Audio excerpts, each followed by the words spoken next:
Chapter 18, An Almost Jolly Holiday. Morrigan woke on Christmas morning to the smells of cinnamon, citrus and wood smoke. A fire roared cheerfully in the hearth, and hanging on her headboard was a fat red stocking overstuffed with treats. She tipped it upside down and into her lap spilled a treasure of chocolate, clementines and gingerbread, a shiny pink pomegranate, a knitted scarf that looked like a fox, a pair of red mittens, a golden purple tin of Pakaluski's pickled sugar plums, a small cloth-bound book called Finnegan's Fairy Tales, a deck of silverback cards and a wooden hairbrush with a ballerina painted on the handle. All this just for her. St. Nicholas had outdone himself. Morrigan pulled on the soft woolen mittens and held them to her face, remembering much less satisfying Christmases past. The Crows were never big on gifts. Once, long ago, she'd worked up the courage to ask Corvus if she might get a surprise at Christmas that year, and to her delight he'd said yes. After weeks of anticipation, Morrigan jumped out of bed on Christmas morning, excited to see what had been left overnight, and found an envelope at the foot of her bed. Inside was an itemised bill for every cent Corvus had spent on her that year, paying reparations to the registry office for cursed children on her behalf. Well, he hadn't lied at least. It was a surprise. As Morrigan worked the gold foil off a chocolate coin with her teeth, her bedroom door flew open and Jack strolled in carrying a piece of paper in one hand and his stocking in the other. "Jolly Christmas," Morrigan said. She almost added, "Now go back outside and knock," but decided she was too full of Christmas cheer to really mind. "Glad tidings of Yule to you." Jack dropped on her bed, handed her the note and made himself comfortable, pouring out the contents of his stocking in a pile. He picked out a gingerbread dog and tore off its head. "Except not entirely glad, because Uncle Joe's been called away." "On Christmas morning?" asked Morrigan, reading the note. "Urgent business on Ma way. Back in time for lunch. Take Mog sledding for me, Jay." "What's Ma way?" Jack swallowed a mouthful of gingerbread. "One of the Middle Realms. Probably another explorer missed their scheduled getaway home. He gets called in on Christmas Day to help some idiot. Ugh, here, you can have this." He handed Morrigan the pomegranate from his stocking with a look of distaste, and she threw him a couple of her clementines in return. "You don't have to take me sledding." She bit into another chocolate and shrugged. "I don't even have a sled." "What do you think that is, a pony?" said Jack, nodding towards the fireplace. Morrigan peered over the end of her bed and saw a shiny green sled encircled with a gold ribbon. The tag said, "Jolly Christmas, Mog." "Wow," she breathed, quite overwhelmed. Never in her life had she received so many gifts. "Mine's red," said Jack, rolling his eye. He thinks he's funny. Jupiter didn't make it back in time for lunch or supper, instead sending his apologies with a messenger. Morrigan might have been disappointed by his absence, except she was far too busy having the greatest Christmas of her life. The day was marked by a thick swirling snowfall, courtesy of the Yule Queen. Jack and Morrigan spent the morning sledding down nearby Gallaby Hill over and over again and warring with the neighbourhood children in an epic snowball fight. They trudged back to the Deucalion at midday, just in time for lunch in the formal dining room. Long tables groaned under the weight of glazed hams, smoked pheasants and roast geese, dishes of fat green sprouts with bacon and chestnuts, golden roast potatoes and honeyed parsnips, boats with thick gravy, crumbly cheeses and braided breads, and bright red crab claws and glistening oysters on ice. Morrigan and Jack were determined to try a bit of everything, except maybe the oysters. But they both gave up halfway through to lie down in the smoking parlour, peppermint smoke to aid digestion, declaring they'd never eat another bite of food as long as they lived. 15 minutes later, however, Jack was dutifully ploughing through a heaped bowl of trifle and 2 mince pies, while Morrigan demolished a fluffy white meringue with cream and blackberries. During Jack's third trip back to the dining room, while Morrigan lay on a corner sofa and breathed in the soothing mint green vapours, she heard someone enter the parlour.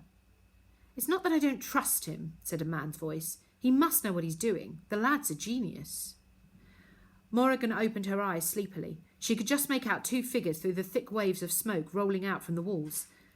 Elegant Dame Chandler, dressed in flowing silks of red and green, and spry, snowy-haired Kedgeree Burns in his Christmas kilt.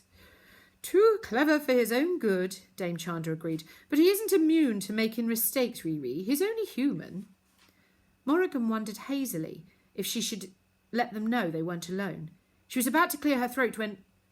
"Why, Morrigan," said Kedgeree, "of all the candidates he might have chosen, why her? What's her knack?" "She's a dear girl. Of course, grand wee thing, champion of a gal, but what makes Jupiter think she's Wondrous Society material?" "Oh, you know Jupiter," said Dame Chandler. "He's always taking on challenges nobody else will. He was the first to climb Mount Ridiculous, you remember? And he went blazing into that troll-infested realm that no one else in the League of Explorers would touch with a 100-foot pole." The concierge chuckled. "Aye, and look at this place. It were a wreck when he found it. He took it on as a hobby, and now it's the grandest hotel in Nevermoor." His voice had a grave edge. "But you can't take a child on as a hobby." "No," agreed Dame Chandler. "At least if he failed with the Deucalion, it wouldn't have mattered so much. You can't hurt a hotel." There was a pause. Morrigan froze and held her breath, worried for a moment that they'd spotted her through the clouds of peppermint smoke. After some time, Kedgeree sighed heavily. "I know we should keep our noses out, Chanda, but I'm only worried about the poor wee thing. I think he's setting her up for a terrible disappointment." "It's worse than that," added Dame Chandler in an ominous voice. "If the stink finds out she's here illegally, think of what Jupiter risks. It's treason. He could go to prison, Kedgeree. His reputation, his career, gone. And not only that, but—" "The Deucalion," finished Kedgeree solemnly. "If he's not careful, he'll lose the Deucalion. And then where will we all go?" Morrigan was unsurprised to find herself wandering the halls of the Hotel Deucalion in the middle of the night, trying to banish her stomachache and bad dreams. It was past midnight when she noticed that the door to Jupiter's office was ajar. She peeked inside. He sat in a leather armchair by the fire, and on the table beside him was a steaming silver teapot and 2 small painted glasses. He didn't even look up. "In you come, Mog." Jupiter poured the tea, mint with swirling green leaves, and stirring a sugar cube into Morrigan's glass. His eyes flicked up to her face briefly as she took the chair opposite. She thought he looked tired. "Another nightmare?" "It wasn't a question. You're still worried about the show trial." Morrigan sipped her tea and said nothing. She was used to it by now, the way he always knew these things. Once again she dreamed of epic failure, but this time, instead of ending when the audience began to cheer and boo, the nightmare continued with a parade of vicious, slavering trolls filing into the Trolloceum, with clubs presumably to beat Morrigan to death and put her out of her misery. "The trial's next Saturday," she said pointedly, hoping it would prompt him to tell her that, at last, what she was supposed to do and how she was supposed to perform. He sighed. "Stop worrying so much." "You keep saying that. Everything will be fine. You keep saying that too. But it's true." "But I don't have a talent," she said, accidentally splashing tea down the front of her nightgown. "Why am I even doing these trials when I'm never going to get into the society? I can't ride dragons or sing like an angel. I can't do anything." Morrigan found that once she'd started naming her worries out loud, she couldn't stop. "What if the stink finds out I'm here illegally? They'll kick me out and put you in prison. They'll take the Deucalion away from you. Your reputation, your career." Morrigan's voice caught in her throat. "You can't risk all that just for me. What about the staff? What about Jack? You can't look after him if you're in prison. And what about—" She faltered, losing her thread. Jupiter waited for her to continue, smiling politely behind his glass of mint tea. That infuriated Morrigan even more. Was he even worried about whether she'd make it to the society? Or was this just something he was doing for fun?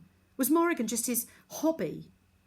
The thought made something swell up inside her, like a cornered animal rearing back, preparing to force its way out of her ribcage. She put her glass down. It rattled on the tray. "I want to go home." The words were out of her mouth, low and dark, before she'd even thought of saying them. They hung heavily in the air. Home? "Back to Jackalfax," she clarified, though she knew Jupiter realised exactly what she meant. He'd become very still. "I want to go back. Now. Tonight. I want to tell my family I'm alive.